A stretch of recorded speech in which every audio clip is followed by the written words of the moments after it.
ধানমন্ডিতে 3 বাড়ি বুড়া বেড়ায় কানতেছে, তিন বাড়িতে আমার 3 পোলা ঘুমায়, আমি বৃদ্ধাশ্রমে ঘুমাই।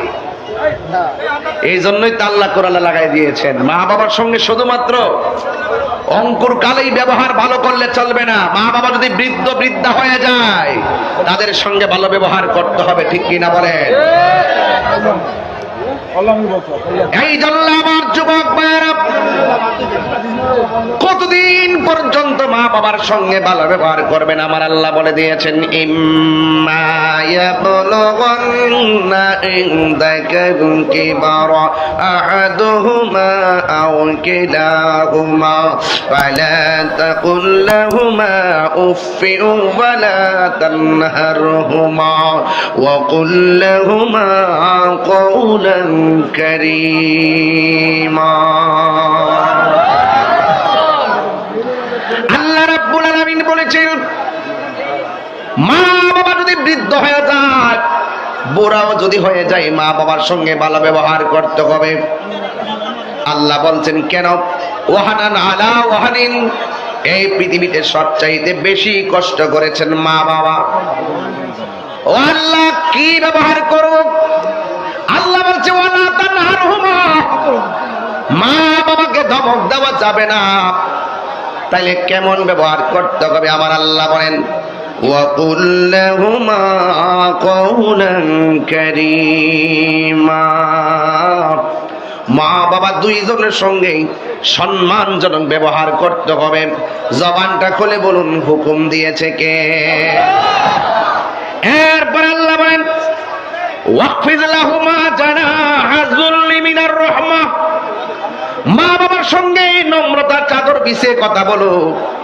গেট আপ দেখে ওয়ালা তানহারহুমা, দমক দিয়ে কথা বলো না।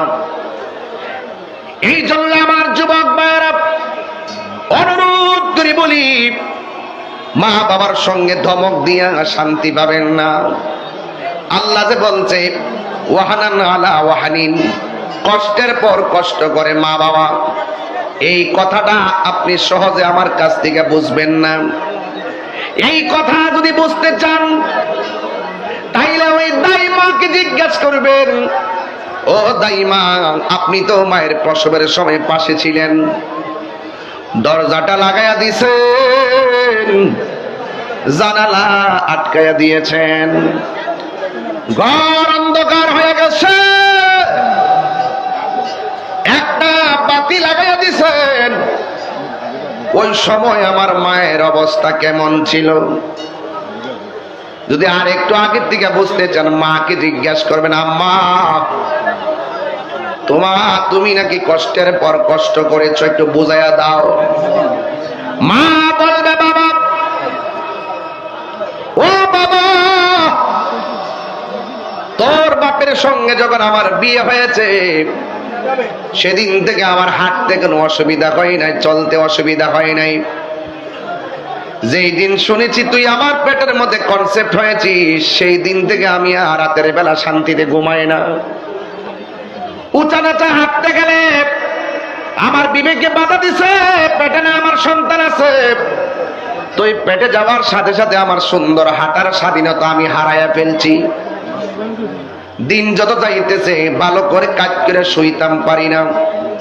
যদিও চোখের মধ্যে ঘুম আসে, যেন কানটারে বলে রাখি সজাগ থাকিস।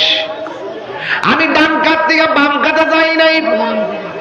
তুই যদি আমার পেটের চাপে পড়ে তুই যদি মারা যাস, তুই আমার সেকেন্ডের ভিতরে আরামের ঘুমের স্বাধীনতা কেড়ে নিয়েছিস। যত দিন যাইতেছে খাইতে গেলে পেটের মধ্যে লাথি মারস, খাবার বন্ধ করে দেই। তুমি আমার হাঁটার স্বাধীনতা কেড়ে নিয়েছো। আবার যখন আমি রাত্রি বেলা ঘুমাই, সারা রাত আমার ব্যথার যন্ত্রণা, ঘুম আসে না।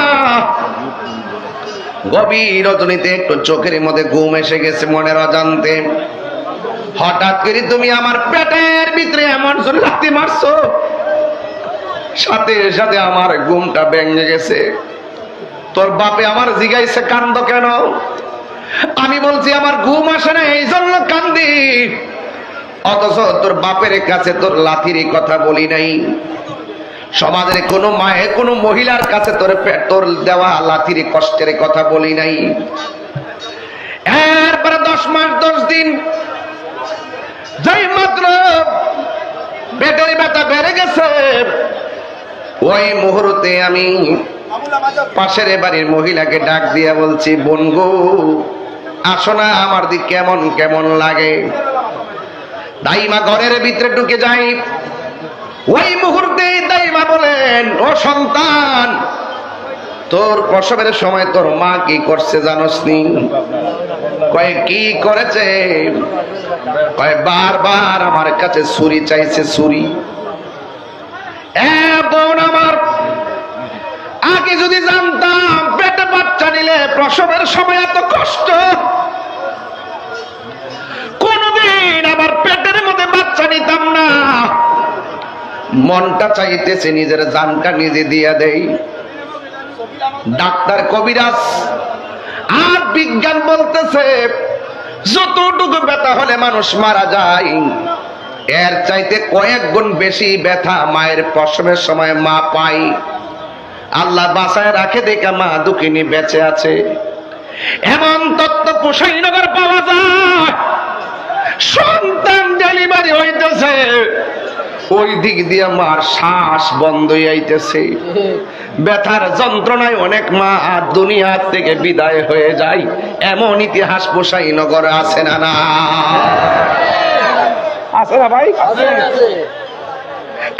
যুবক ভাইয়ের আমার, এ বন্ধুরে, কি দিয়ে আমার বুঝাইতাম? বড় কষ্টের কথা দিয়েছেন। নিজের সন্তান হয়েছে, এখন বুঝি সন্তানের জন্য কেমন দরদ।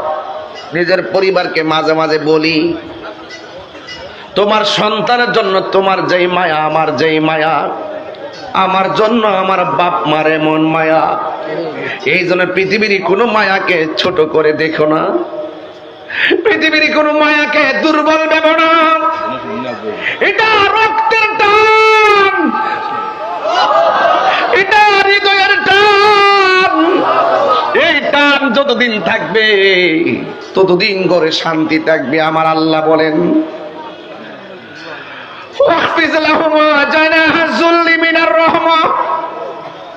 মা বাবার সঙ্গে ভালোবাসার চাদর বিছিয়ে কথা বলো, কিন্তু মাকে ধমক দিয়ে কথা বলো না। দাইমা বলেন, যেদিন তোর মা তোরে প্রসব করতেছিল, এক সময় এমন একটা চিৎকার মারছে, অনেক দাইমা বললে তুই ভূমিষ্ঠ হয়েছ, তার তোর মা মারা গেছে। এই জন্য রাসূল বলেছেন, পৃথিবীর মধ্যে কোন মহিলা যদি ডেলিভারি কেসে দুনিয়ার থেকে বিদায় হয়ে যায়, তার কষ্টটা আল্লাহর কাছে এত পছন্দ, এত দামি, আমার আল্লাহ ওই মহিলাটাকে শহীদের মর্যাদা দান করে দিবে। আর মা মারা গেলে আল্লাহ শহীদের টিকিট দিব। আর মাটাকে আল্লাহ বাঁচিয়ে রাখছে, তুমি মার কি দিছো? আমি মার কি দিয়েছি? আপনি মাকে কি প্রতিদান দিয়েছেন? বরং মা বলতেছে, পুত্রে পেটে থেকে লাইতেছ, কেউ দেখে নাই, আমার দুঃখ নাই, সবচেয়ে বড় দুঃখ লাগে এখন তুই বড় হয়ে আমার লাইতাইতাছস, আমি লোকের সামনে মুখ দেখাইতে পারি না।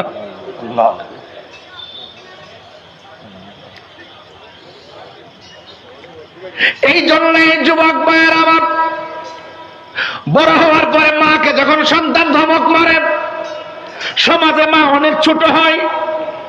সন্তান যখন মারে, টিনের ঘরে রাইখা আলাদা করে হাত পুকুর আইটেম দিয়ে ইফতার করে। মা যখন টিউবওয়েলের পানি দিয়ে ইফতার করে, মা অনেক লজ্জা পায়।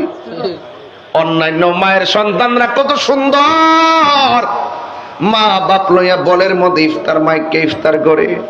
আর আমার পোলা ঢাকায় নবরঙ্গের বাহারি রকমের ইফতার করে রে, হাত তুলা বদদুয়া দেওয়া লাগবে না।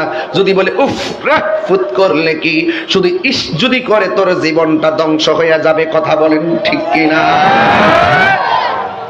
নিঃস্বার্থে ভালোবাসে শুধু আমার মা, ববে যার তুলনা নাই।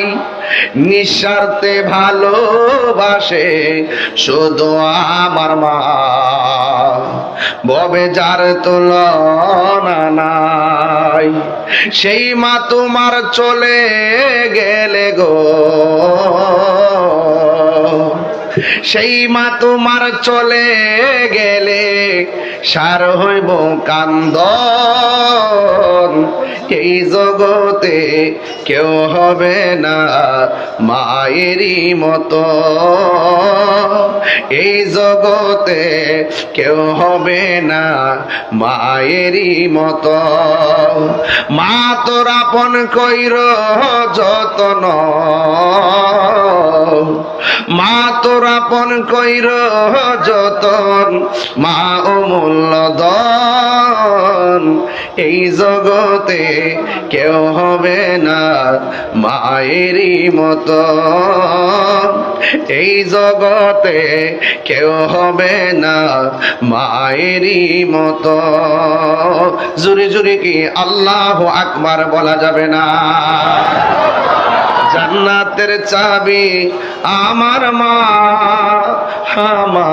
গো জান্নাতের চাবি আমার মা, মা যার বেঁচে নাই তার মতো দুঃখী নাই, মা যার বেঁচে নাই তার মতো দুঃখী নাই, খালা ফুফু মায়ের মতো না আমাগো, জান্নাতের চাবি আমার মা, মা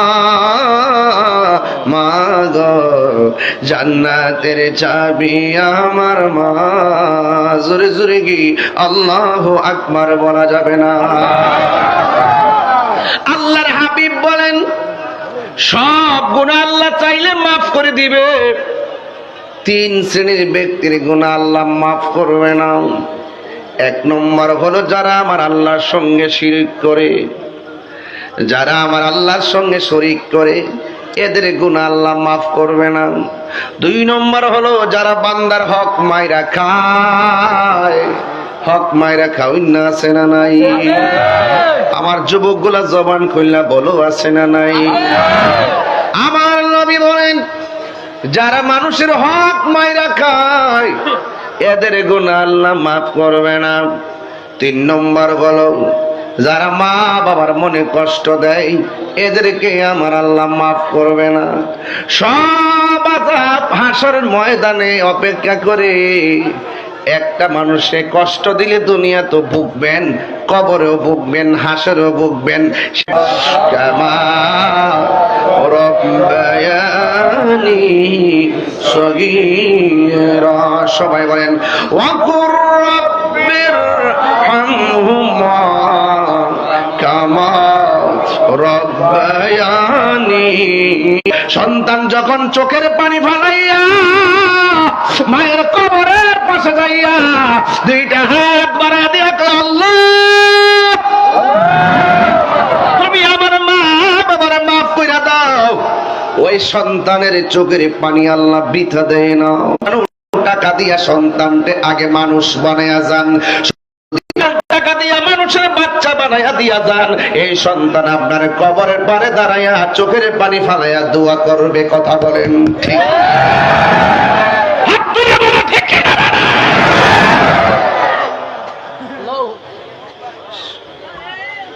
সুদখোর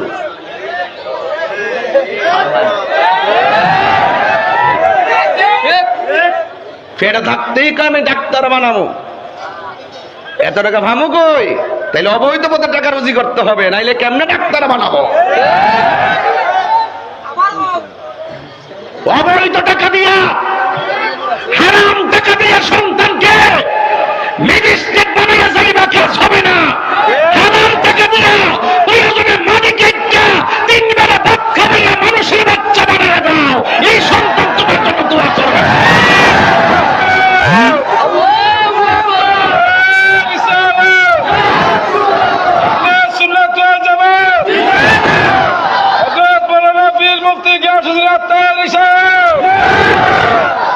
সুদখোরের গোষ্ঠী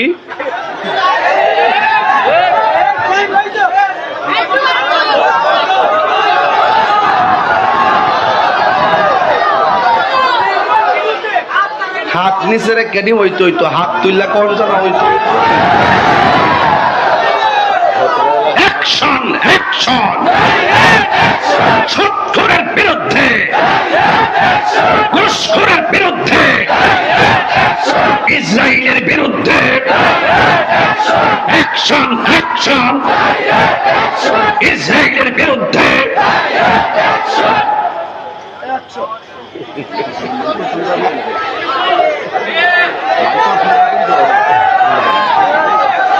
অঞ্চলে এগুলো আছে, আছে আছে, সতর্ক সতর্ক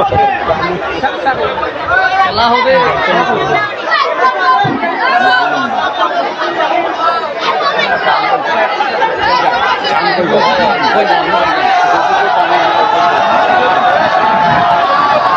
কষ্ট হচ্ছে আপনাদের? আপনারা কি ভয় পাইতেছেন নাকি? এমন জোয়ান চেয়ারম্যান পাশে থাকতে কি ডর আছে নাকি?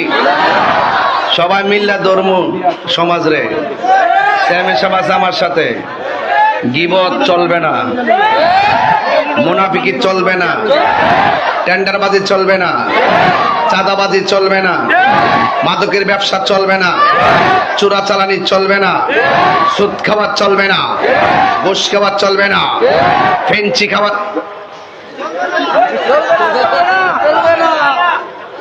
গান জুইটা বাপ ডামদেরা দেখবে। আজকে এই অসংখ্য মার চোখের পানি আমি দেখি, কয় হুজুর পেটে থাইকা ছেলেটারে অনেক স্বপ্ন দেখছি, ছেলের আলেম বানাবো অনেক ভাবছি। ছেলে এক পর্যায়ে হাফেজ হয়, আবার কিছু কিছু পোলাপান ছোটবেলা ভালোই থাকে, একটা পর্যায়ে যাওয়ার পর আবার ছেলেদেরকে নেশায় পেয়ে যায়, তখন মায়ের চোখের পানি আর থামানো যায় না। এই নেশার কারণে ছেলে তার জীবনটাকে ধ্বংস করলো, নেশার কারণে মায়ের স্বপ্ন ভেঙ্গে টুকরা টুকরা হয়ে গেল, নেশার কারণে বাবার সামাজিক মূল্যবোধ নষ্ট হয়ে গেল, এই নেশার কারণে তার ভবিষ্যৎ ধ্বংস হয়ে গেল। এই নেশার কারণে রাস্তায় সে ফেরারির মতন ঘুরে, নেশায় আসক্ত হওয়ার পর ভালো রাস্তা